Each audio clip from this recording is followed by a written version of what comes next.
میں کس طرح یہ رونا روں کہ میں کس طرح یہ بات سمجھاؤں. دیکھیے نبوت کے بعد سب سے بڑا مقام صحابیت کا ہے، اور صحابیت صحبت سے ہے. یعنی نبوت کے بعد کا مقام اعمال کی بنیاد پر نہیں ہے، صحبت کی بنیاد پر ہے. اس کا معنی ہے کہ انسان میں جو نکھار اور چمک آتا ہے وہ صحبت سے آتا ہے. میں کئی بار یہ سمجھایا کرتا ہوں، صحابہ کرام میں سب سے افضل ابو بکر صدیق رضی اللہ تعالی عنہم. اس کی وجہ علم اور عمل صدیق کا نہیں ہے، صحبت پیغمبر کی جو صدیق کو میسر ہے کسی اور کو نہیں. طویل و صحبت ابو بکر صدیق. حضرت خدیجہ تھی لیکن انتقال فرما گئی.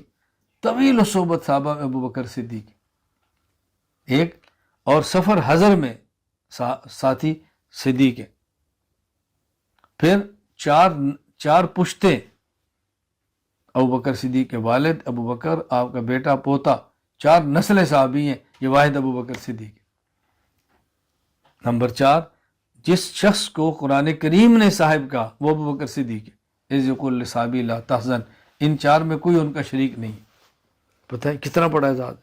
تو افضل کیوں نہیں ہوگے؟ نبوت کے بعد سب سے افضل کیسے نہیں ہوگے؟ افضلیت کی بنیاد ہی صحابیت ہے. میں نے اس میں بڑی مفصل بات کی ہے.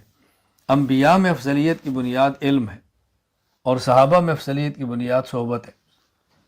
انبیاء میں افضلیت کی بنیاد و علم ہے.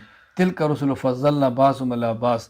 بعض انبیاء کو بعض پر اللہ نے فضیلت دی ہے، اس کی بنیاد علم ہے. جس نبی کے پاس جتنا علم ہے وہ نبی دوسرے نبی سے افضل ہے. اگر یہ بنیاد نہیں ہوگی تو عمل بنیاد ہوگی تو نوح علیہ السلام آپ افضل انبیاء مانیں گے کہ 950 سال آپ نے تبلیغ فرمائی ہے، لیکن رسول اللہ صلی اللہ علیہ وسلم افضل ہے تمام سے صلی اللہ علیہ وسلم. اللہ ہماری دنیا بھی اچھی بنا دے، اللہ ہماری آخرت بھی اچھی بنا دے.